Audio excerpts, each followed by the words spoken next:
Many problems with the spine and the nervous system are a multifaceted and complex thing. I mean, your spine is like a sports car that needs to be finely tuned to optimally perform. So one of the common things that we see patients struggle with is disc issues. How might that show up?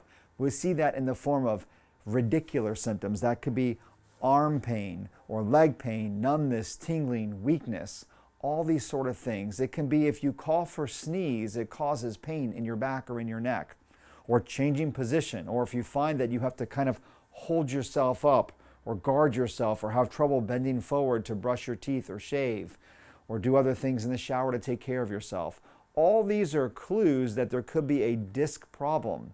Now, when you have a disc problem, one of the therapies that we use in our practice is spinal decompression therapy.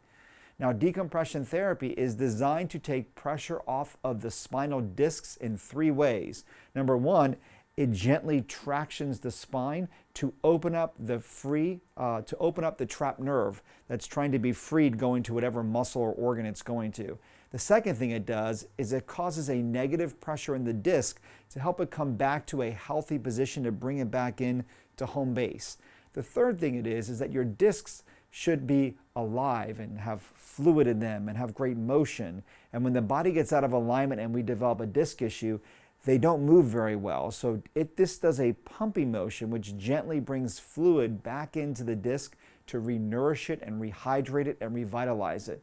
So that's what decompression does, which is very specific for a disc component if that's what you have or a loved one has. Now, we combine that in our practice with chiropractic to work on the biomechanics and the neurological aspects of that, combined with physical therapy that we do within the office to strengthen and stabilize the surrounding muscles and structure as well. All that's combined with a home care system that we have as well. So working through this problem and doing it as a multifaceted approach is the only way that you're going to ensure that you are correcting the root of the issue, reducing the need to take medications or happen to have injections, and hopefully ward off potential surgery.